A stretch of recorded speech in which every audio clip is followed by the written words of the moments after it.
Essa semana, o site Estado de Direito Sempre publicou uma carta em defesa da democracia. E aí essa carta ela tem causado repercussão porque, obviamente, o Bolsonaro demonstra o seu repúdio a isso, dizendo que ele não precisa de carta para defender a democracia, sendo que ele é o agente hoje que mais preocupa a democracia brasileira. Eu quero ler essa carta para vocês aqui porque logo após a publicação dela, eles já tentaram hackear o site.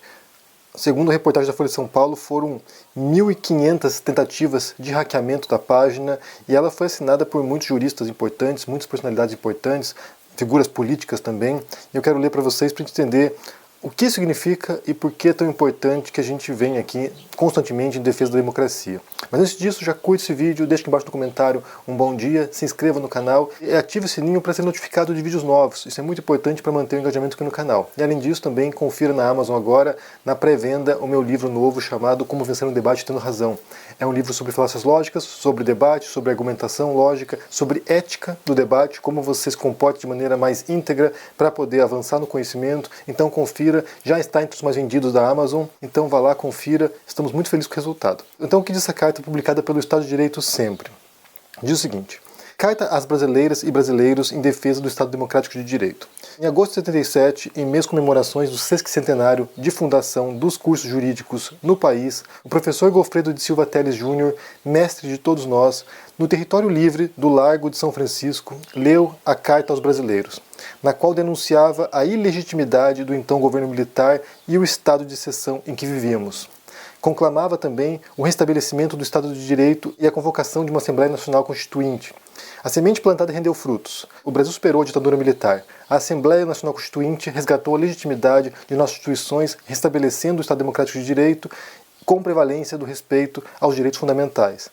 Temos os poderes da República, o Executivo, o Legislativo e o Judiciário, todos independentes, autônomos e com o compromisso de respeitar e zelar pela observância do Pacto Maior, a Constituição Federal. Sob o manto da Constituição Federal de 88, prestes a completar seu 34º aniversário, passamos por eleições livres e periódicas, nas quais o debate político sobre os projetos para o país sempre foi democrático, cabendo a decisão final à soberania popular. A lição de Gofredo está estampada em nossa Constituição.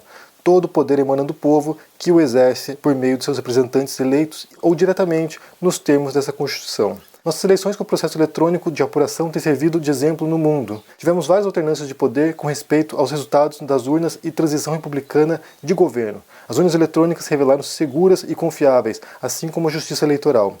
Nossa democracia cresceu e amadureceu, mas muito ainda há de ser feito.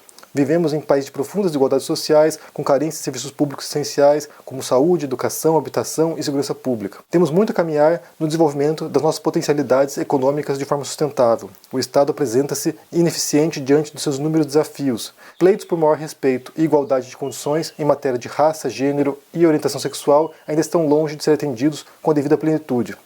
Nos próximos dias, em meio a esses desafios, teremos o início da campanha eleitoral para a renovação dos mandatos dos legislativos e executivos federais e estaduais. Nesse momento, deveríamos ter o ápice da democracia com a disputa entre vários projetos políticos visando convencer o eleitorado da melhor proposta para os rumos do país nos próximos anos. Ao invés de uma festa cívica, estamos passando por um momento de imenso perigo para a normalidade democrática, risco às instituições da República e insinuações de desacato ao resultado das eleições. Ataques infundados e desacompanhados de provas questionam a lisura do processo eleitoral e o Estado Democrático de Direito tão duramente conquistado pela sociedade brasileira. São intoleráveis as ameaças aos demais poderes e setores da sociedade civil, e a incitação à violência e à ruptura da ordem constitucional. Assistimos recentemente aos desvarios autoritários que puseram em risco a secular democracia norte-americana. Lá, as tentativas de desestabilizar a democracia e a confiança do povo na lisura das eleições não tiveram êxito. Aqui também não terão. Nossa consciência cívica é muito maior do que imaginam os adversários da democracia. Sabemos deixar ao lado divergências menores em prol de algo muito maior, a defesa da ordem democrática. Imbuídos do espírito cívico que lastreou a Carta aos Brasileiros de 77 e reunidos no mesmo território livre do Largo de São Francisco, independentemente da preferência eleitoral ou partidária de cada um, clamamos aos brasileiras e brasileiros a ficarem alertas na defesa da democracia e do respeito ao resultado das eleições. No Brasil atual, não há mais espaço para retrocessos autoritários. Ditadura e tortura pertencem ao passado. A solução dos imensos desafios da sociedade brasileira passa necessariamente pelo respeito ao resultado das eleições. Em vigília cívica contra as tentativas de rupturas, bradamos de forma uníssona: Estado democrático de direito sempre. E aí, Foram milhares e milhares, centenas de milhares de assinaturas aqui. Se você quiser assinar, eu vou pôr o link também da carta, para que você possa lá assinar. E aí entra a questão, por que a publicação dessa carta e essa expressão de preocupação em relação à democracia brasileira, né? A resposta é meio óbvia, porque a gente tem falado muitas vezes sobre isso ao longo dos últimos anos, né? Não apenas nas últimas semanas ou meses, ao longo dos últimos anos. Quando houve a eleição em 2018, já era uma ameaça, já era um perigo, já havia uma preocupação em relação a isso. Então isso aqui só vem reforçar uma preocupação recorrente que tem a ver, claro, né, obviamente, com a figura do Jair Bolsonaro, que é alguém que, durante toda a sua trajetória, foi alguém que questionou a democracia brasileira, inclusive propondo rupturas, propondo golpe de Estado, propondo, sabe, tortura, ou seja, uma pessoa que claramente desrespeita e ignora essas conquistas civilizatórias. Eu quero falar aqui sobre algumas delas, né, para a gente poder entender por que isso se torna importante hoje e não era antes. Basta pensar, por exemplo, na questão da tortura, que é uma das pautas que o Bolsonaro defendeu ao longo de muito tempo, inclusive, né, no impeachment da Dilma, ele vai lá no plenário e defende abertamente um torturador conhecido que era o Ustra. Inclusive o torturador que foi responsável pela sessão de tortura da Dilma. Então, por que isso é importante? Se a gente for pensar na história da humanidade, durante milênios a instituição da tortura era praticada sem grandes melindres. As pessoas eram presas, torturadas por seus captores e não havia grandes questionamentos em relação a isso. Mas, de tempos para cá, isso passa a tornar uma questão essencial das democracias, principalmente, mas também do mundo civilizado. De modo que isso não é aceito mais. Não é aceito mais que um exército inimigo capture seus adversários e os torturem. Embora aconteça, né? Aconteça atualmente, aconteceu ao longo da história recente e é uma preocupação. Mas isso não faz parte, não pertence ao Estado Democrático de Direito. Você no Brasil hoje, você deveria saber, né, que você tem o direito de não ser torturado pela polícia ou por quem quer que seja. Embora aconteça também, né? Como a gente viu recentemente lá o caso do Genivaldo, alguém que foi pego pela Polícia Rodoviária Federal, torturado num camburão da polícia com gás pimenta, gás lacrimogêneo, não sei qual que era, mas foi torturado e morto pela polícia. Então isso não tem local, isso não deveria ser aceito e nem coexistir com certas leis, certos direitos que resguardam o Estado democrático no qual a gente vive. Outro aspecto que a gente pode mencionar também tem a ver com a livre expressão ou a livre imprensa. Também não era um direito ao longo da história da humanidade, né? Em boa parte da história humana, o acesso à informação e a possibilidade de veicular informação não era apenas restrito, mas era extremamente restrito a uma elite intelectual, a um grupo muito específico, e a população em geral não tinha acesso à informação, não tinha acesso ao conhecimento, não tinha acesso às condições que a punham naquela condição de subserviência, muitas vezes.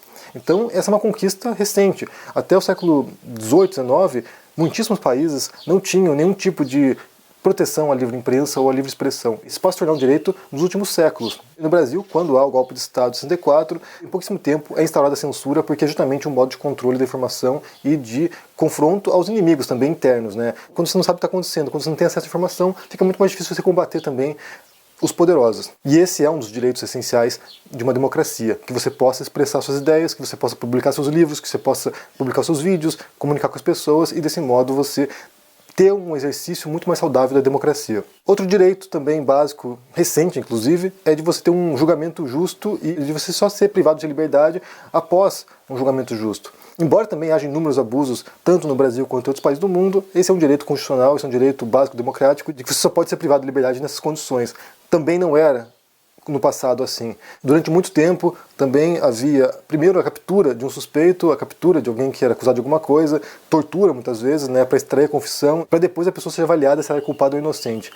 Eu estou viajando agora e eu vou visitar em breve uma cidade chamada Évora, na qual uma antepassada minha foi morta pela Inquisição, era judia, e ela foi condenada e foi para prisão muito antes de se confirmar se ela era culpada ou não de algum tipo de infração, né, contra a religião católica, contra a Inquisição. Então essa era uma prática bastante recorrente e que passa a ser questionada também de poucos séculos para cá. A gente fala aqui, como eu falei, de conquistas civilizatórias. A democracia moderna, né, esse modelo que é adotado em muitíssimos países pelo mundo, é algo bastante recente. Que você tenha a possibilidade de escolher os seus representantes, que você possa, sabe, ir numa urna, votar e escolher o melhor projeto que represente os seus interesses, isso é uma conquista, isso é um valor que deve ser preservado.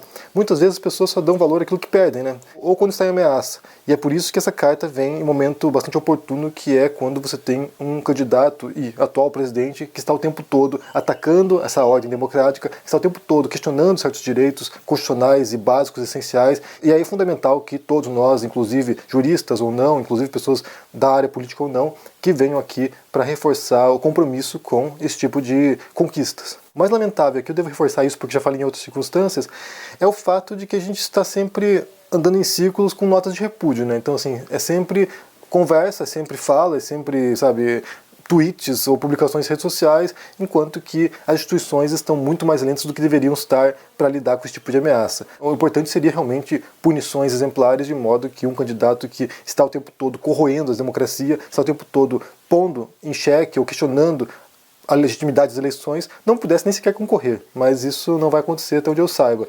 Aparentemente a gente vai ter que lidar com o Bolsonaro mesmo, e ele vai participar das eleições. Esperamos que ele perca, mas certamente ele vai participar, apesar de todos os tipos de abusos ou infrações que ele possa ter cometido nesse caminho. Eu quero saber de vocês aqui o que vocês pensam sobre essa carta, se vocês chegaram a ler.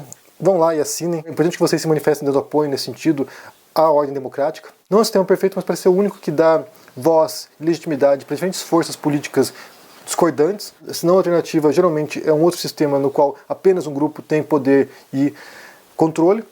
Então é importante defender o Estado Democrático de Direito, e me digam o que vocês pensam aí sobre essa questão da carta e, mais uma vez, o repúdio que o Bolsonaro tem a isso, né? Porque ele vai lá e em seguida já passa a questionar essa carta, dizendo que ele sim é um defensor da democracia e que quando ele questiona as urnas, quando ele, sabe, ataca as urnas eletrônicas, o que ele faz na verdade é defender a democracia, o que é um tremendo de um absurdo, né? Mas me digam o que vocês pensam no comentário aqui embaixo, deixe o joinha, se inscreva aqui no canal, se torne um membro ou um apoiador para dar uma força e se cuide por aí. Um abração e até mais. Tchau!